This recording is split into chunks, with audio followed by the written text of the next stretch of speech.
bagaimana kabarnya hari ini? Semoga kalian dalam keadaan sehat dan tetap semangat ya. Bertemu lagi dengan saya, Sini Safira Winista, jurusan Teknik Matematika Universitas Islam Negeri Syahid Ali Rahmatullah Tulungagung. Nah, sebelum kita mulai pembelajarannya, marilah kita berdoa terlebih dahulu agar diberikan kemudahan dalam menuntut ilmu. Berdoa mulai. Berdoa selesai. Untuk absensi, silahkan kalian tulis di kolom komentar dengan format nama dan nomor absen. Oke, setelah part 1 kemarin ya, jadi part 1 kemarin kita sudah membahas mengenai bentuk aljabar. Nah, sekarang kita akan membahas mengenai operasi bentuk aljabar.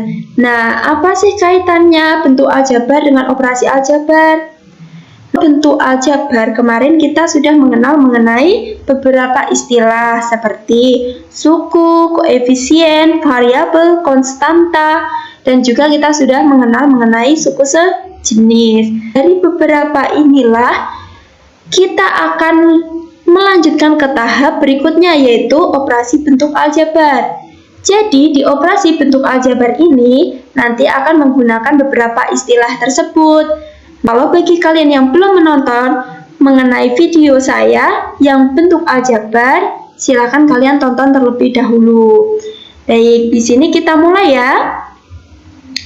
Tujuan pembelajaran kita ada 4, yaitu memahami cara menjumlahkan bentuk aljabar, memahami cara mengurangi bentuk aljabar, memahami cara perkalian bentuk aljabar, dan memahami cara pembagian bentuk aljabar.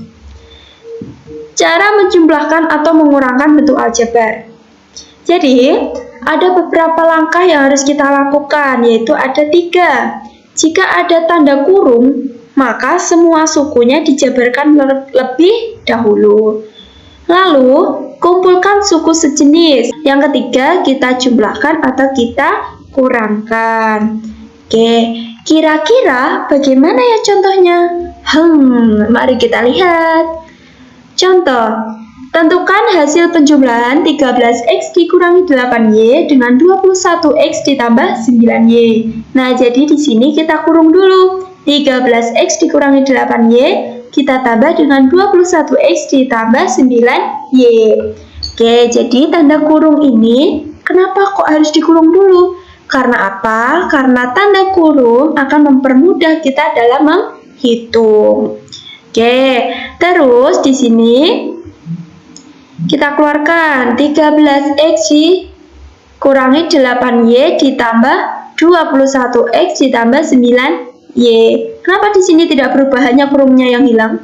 Sebenarnya dia berubah, cuma kebetulan di sini tandanya positif dan di sini tandanya positif. Jadi positif dikalikan positif, dia hasilnya akan positif juga. Jadi di sini dia angkanya sama. Oke, langsung kita apakan? Kita cari suku sejenisnya. 13x sejenis dengan 21x, berarti 13x kita tambahkan dulu dengan 21x. Lalu negatif 8y kita tambah 9y. Dari sini kita operasikan. 13x ditambah 21x hasilnya 34x. Masa sih? Ya dihitung. 13 ditambah 21. Oke, berapa? Benar, 34x. Berarti di sini benar loh ya. Ya. Oke, terus negatif 8y ditambah 9y. Berapa hasilnya? 1y. Nah, ya benar, 1y. Tapi kenapa di sini satunya kita hilangkan atau tidak kita tulis? Karena 1 dikalikan berapapun atau bilangan berapapun hasilnya kan bilangan itu sendiri. Berarti kalau kita kalikan 1 dengan y hasilnya ya y itu sendiri. Nah, jadi di sini satunya kita tidak tuliskan. Hasilnya berapa? 34x ditambah y. Lalu kan tadi penjumlahan, sekarang contoh yang pengurangan. Tentukan hasil pengurangan 5z ditambah 6 oleh 2z dikurangi 9. Nah, disinilah fungsi dari pengurungan tadi. Nah, yaitu mempermudah kita dalam menghitung. 5z ditambah 6. Di sini negatif dikali 2z berarti negatif 2z. Negatif dikali negatif z. Ingat, Negatif dikalikan negatif hasilnya adalah positif. Berarti di sini bukan negatif 9, tetapi positif 9. Oke, langsung kita cari suku sejenisnya. 5Z suku sejenisnya dengan negatif 2Z, terus 6 dengan 9. Lalu kita apakan? Kita operasikan. 5Z dikurangi 2Z berapa? 3Z. Terus 6 ditambah 9 berapa? 15. Oke, sekarang kita lanjut ke perkalian bentuk aljabar. Jadi perkalian bentuk aljabar itu ada 3 jenisnya. Perkalian suku 1 dengan suku 1, perkalian suku 1 dengan suku 2 atau lebih, perkalian suku 2 dengan suku 2 atau lebih. Jadi ada beberapa bentuk. Dan dari sini kita lanjut ke perkalian suku 1 dengan suku 1 dulu. Apa yang harus kita ingat ketika kita mengkalikan suku 1 dengan suku 1? Nah, di sini perkaliannya itu bukan cuma untuk suku 1 dengan suku 1 ya. Nah, jadi nanti kita langkah-langkahnya atau yang harus kita ingat itu berlaku untuk ketiga-tiganya ini. Apa yang harus kita ingat? Yang pertama, tidak harus suku sejenis. Jadi mengalihkan itu tidak harus suku sejenis. Terus mengalihkan koefisien dengan koefisien, mengalihkan variabel dengan variabel. Nah, A pangkat M dikali A pangkat N sama dengan A pangkat M ditambah N.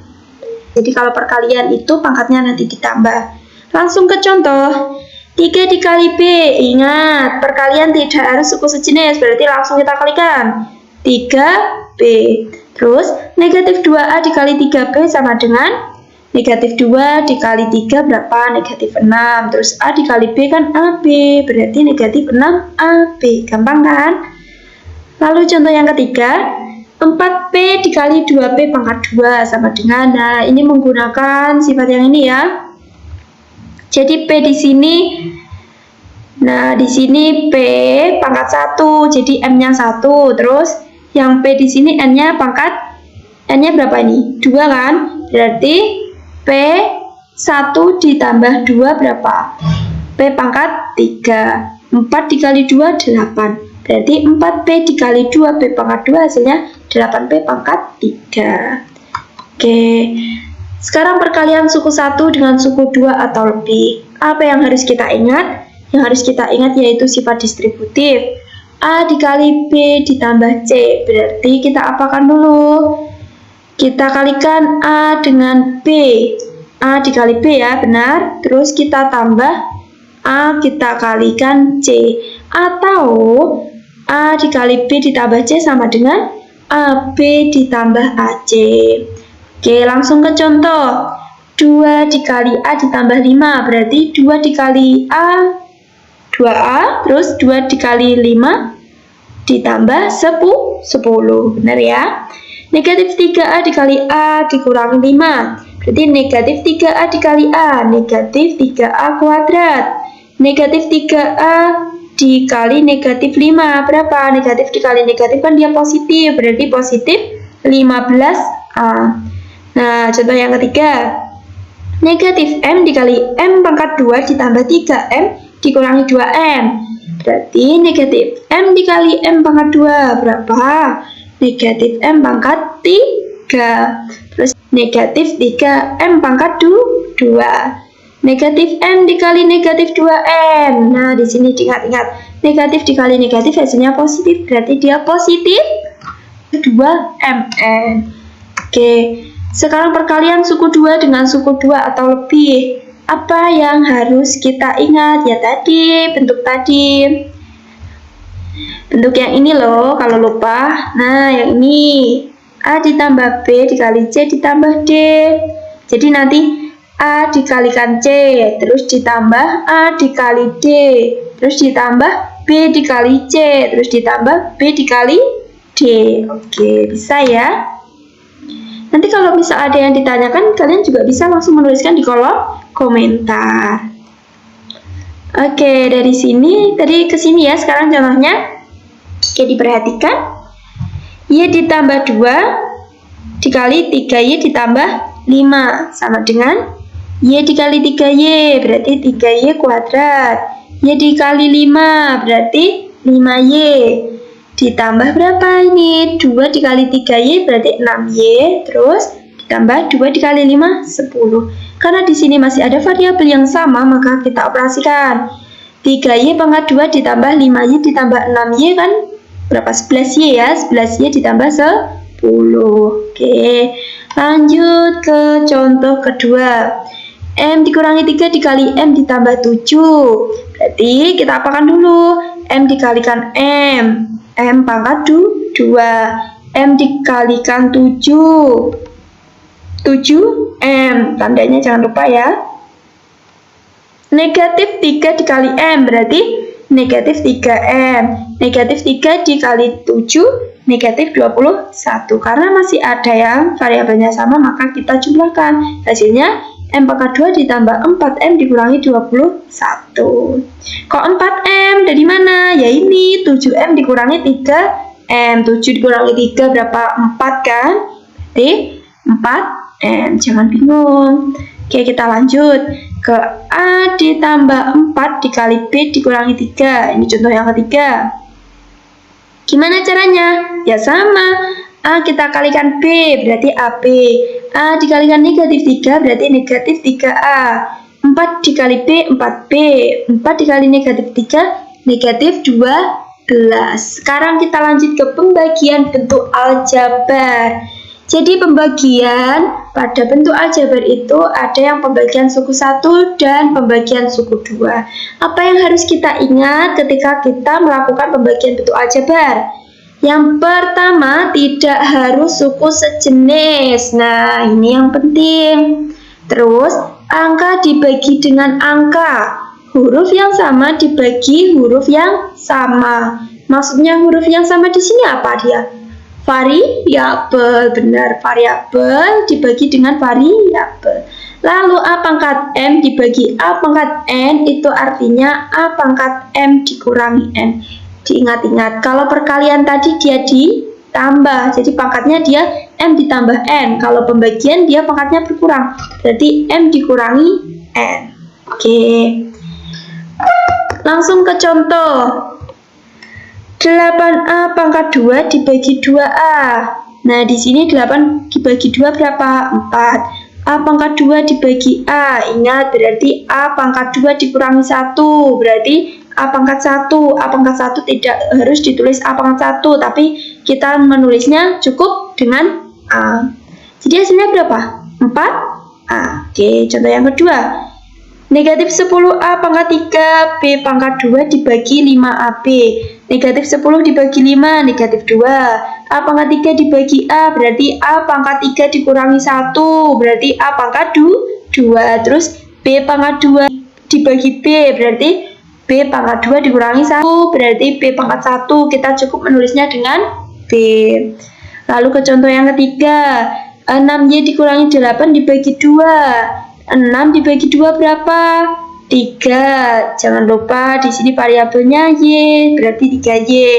Dikurangi 8 dibagi 2 berapa? 4. Contoh yang keempat.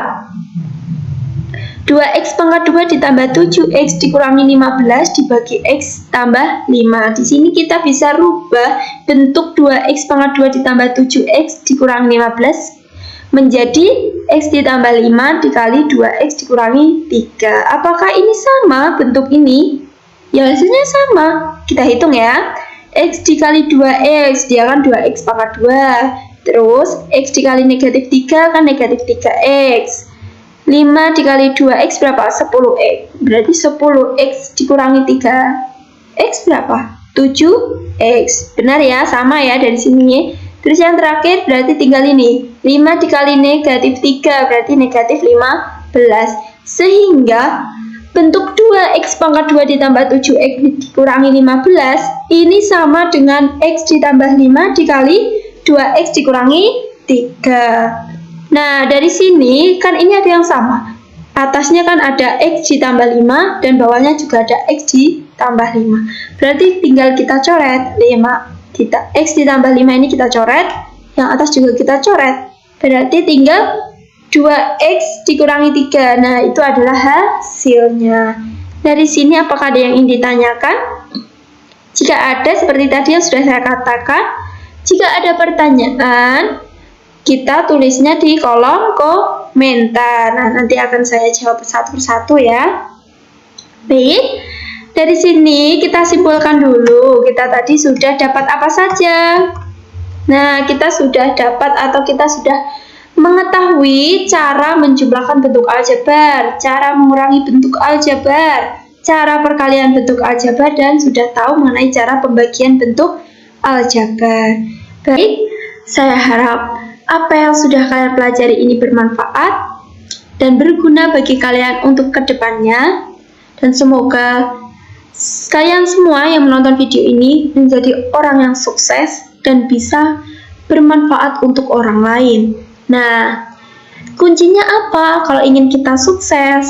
Kuncinya dengan belajar dan belajar. Jangan menjadi orang yang sombong. Sepertilah padi, semakin berisi semakin merunduk. Oke.